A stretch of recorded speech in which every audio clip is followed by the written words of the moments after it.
Welcome back to A Wholesome Discipline. My name is Mary and I love bone broth. And I asked on Instagram the other day if anyone would be interested in knowing how to make it if they don't make it already. It's that deep nutrition that we need right now. It's really healing to the gut. We know that so much of our immunity is in our gut. Of course, we know about probiotics, we know about fiber, but we also need to get some lysine, some proline. There are some amino acids that will help heal and seal your gut. And honestly, the collagen that you make in your own broth is A, more delicious, and B, way more cost effective than buying the powdered. Even the good grass-fed kind is still, wow, it is so expensive. So I'll just show you how I do it, what I do. It really helps to have an instant pot, but it is so not necessary. You can just use a slow cooker, would work great. I did it for years using a slow cooker.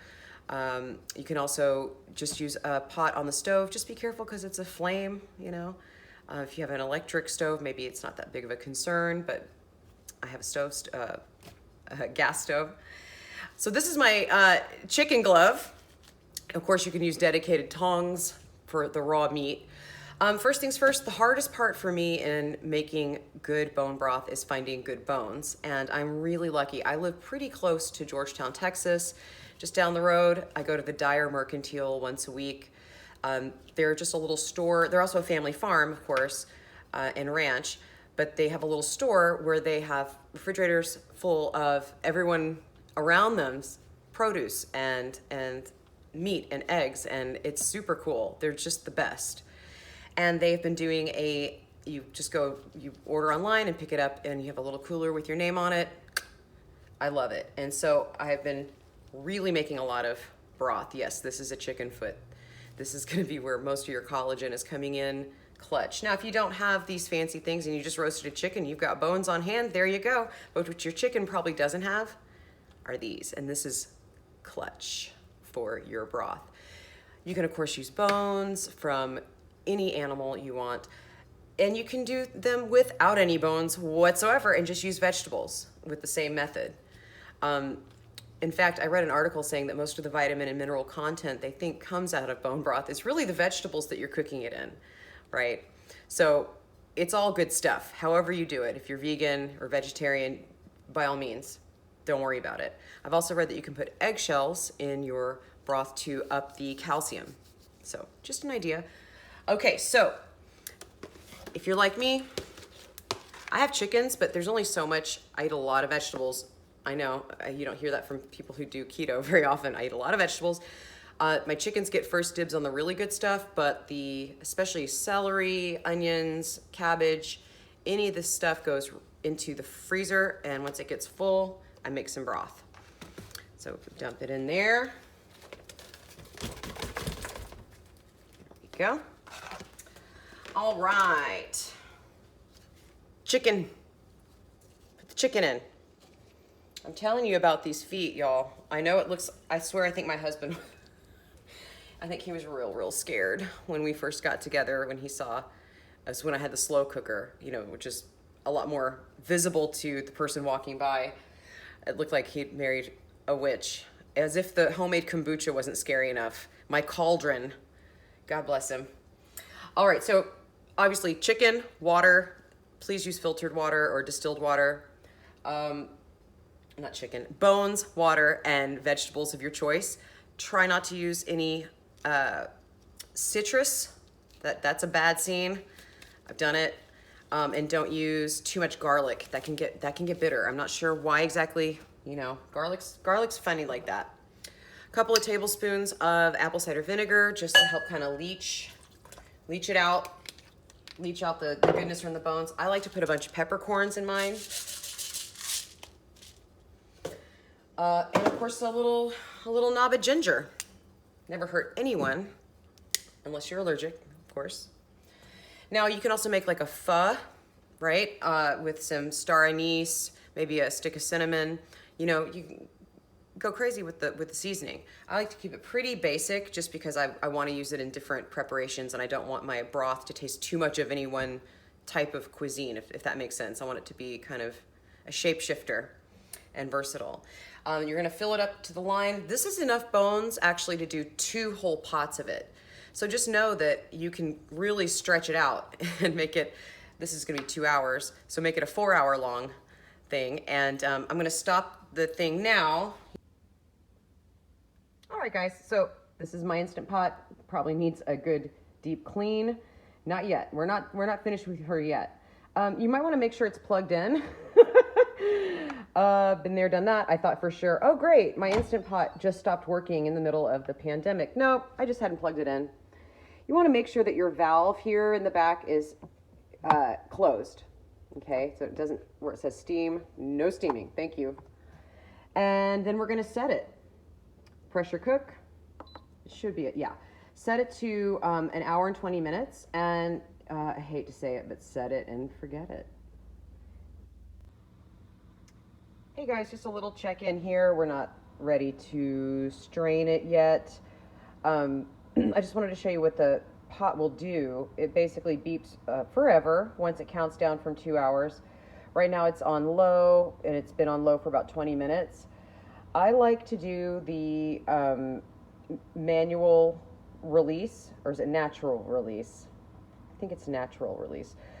Basically, if I were to release the steam right now, it'd come shooting out like crazy, you know, like a pressure cooker, because that's what it's been doing, pressure cooking.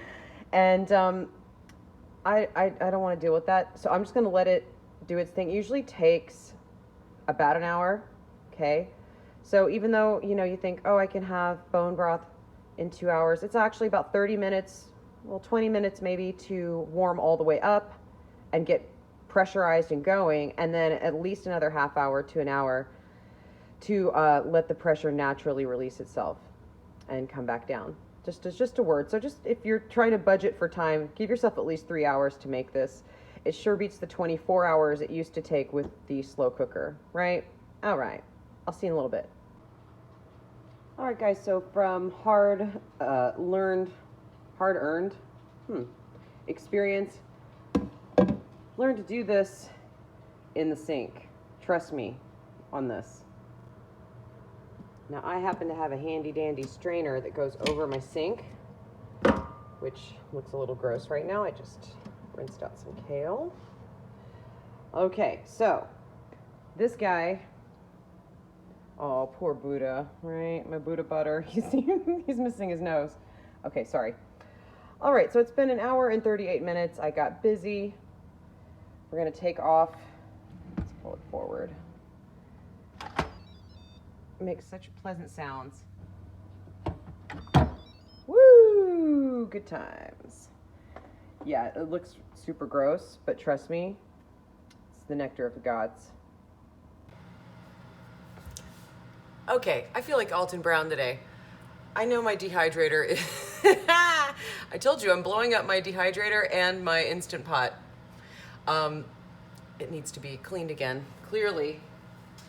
All right, cannot do this without oven mitts. And believe it or not, these are as clean as they get. I love this one. I'm beautiful and I eat a lot. It's so true. Okay. Be really careful pulling your pot out of pulling the silver pot out of the big pot, because you might spill. So you can do this with a ladle and a smaller strainer, of course. I just find that it takes forever. Here we go. And I'm gonna put this here for now. And of course, Jeff just walked in. I'm gonna put this here for now, let it drain, and then I'm getting a chickeny facial. Oh, it feels good, a steam facial. And put it back in the pot, add more water, add another bowl of fresh veggie ends. These are from the chard I picked today. And make a second pot. It's a good idea to have your ball jars, ball jar, sorry. Have your jars clean and ready to go, so that when it's time to ladle them into the jars, it's easy peasy. Lemon squeezy. All right, see you in a minute. All right, guys, so this is and by the way, I think I finished that last little bit by saying, see you in a minute. Let's make it 12 hours. I had to go to bed. All right, so this is the finished product. After you got them in the jars, let them come to room temperature on your counters before you stick them in the fridge. You don't want to put anything too hot in the refrigerator. You probably already know this. Anyway, let me show you something. You know, you'll see people who are really into bone broth going on and on. You can't really see it, can you? The gel. You want it to gel. That's when you know the gelatin is excellent. I gave a bunch of bone broth to a neighbor once when she was sick, and I said, how did you like it? Did you make soup? What'd you do with it? And she said, actually, I poured it out because it was all jelly. That was the good stuff. People just don't know. I mean, our grandmothers knew, our great-grandmothers knew, and so on and so forth. But the gel is a good thing. And it's okay if you don't actually see the gel, that's fine too. You're still gonna get plenty of nutrition, but it's that jelly that is where the amino acids, the gelatin, is going to be great for your joints, great for your gut, all that good stuff. I had someone ask me, what do I do with bone broth? Well, you can drink it straight if you're hardcore. I'm not that hardcore. I love soup. Even through the summer, I like to have a big thing of soup that I can heat up a bowl and throw, you know, pumpkin seeds, avocado, snazz it up. I just like having soup around, year round. So obviously soup is one use for it. You can also, like, let's say you cook grains. I don't eat them, but I cook them for my husband. It's one of the, I sound like such a housewife, but I am the cook around here. So, for instance, in any recipe that calls for boiling something in water, with the exception of pasta, so quinoa, rice, stuff like that, you can use your broth there for lots and lots of extra flavor too, to, you know, whatever it is you're cooking.